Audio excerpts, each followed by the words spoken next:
Nous allons vous présenter l'échelle de Boubé. Cette échelle est décrite dans un article de Kiné la Revue, intitulé « Les outils de mesure pour l'évaluation fonctionnelle des blessés médulaires ». Elle est utilisée chez les blessés médulaires et plus particulièrement chez les patients paraplégiques complets sur le plan moteur. L'objectif est d'évaluer l'équilibre assis du patient lors de perturbations induites par des mouvements du membre supérieur. L'échelle est composée de 7 cotations. Lorsque le patient réussit un stade, on passe à la cotation supérieure. Durant ce test, le patient est assis au bord de la table d'examen, les pieds reposant sur le sol. Si le patient ne parvient pas à tenir assis sans dossier, on note la cotation 0.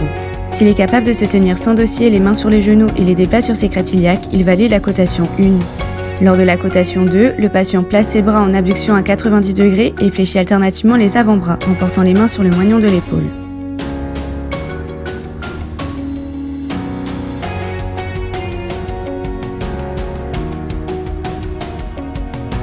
Pour la cotation 3, le patient garde la même position, mais élève simultanément les deux bras à la verticale, puis les redescend horizontalement devant lui et revient à la position initiale.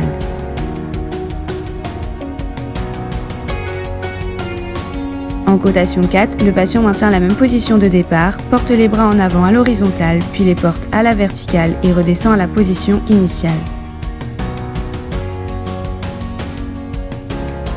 S'il arrive à faire des rotations de tronc à droite puis à gauche en tournant simultanément les épaules et le tronc, il valide la cotation 5.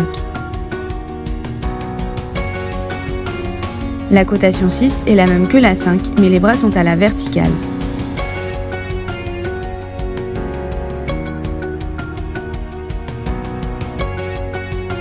Il est préconisé d'utiliser l'échelle de Boubé pour des paraplégiques hauts. Cependant, cette échelle présente quelques limites. En effet, il n'y a aucune donnée métrologique. De plus, l'échelle oblige à exclure les patients ayant des douleurs d'épaule. Il serait donc intéressant, en complément de cette échelle, d'utiliser d'autres tests comme le MFRT qui permet l'évaluation dynamique de l'équilibre assis du patient.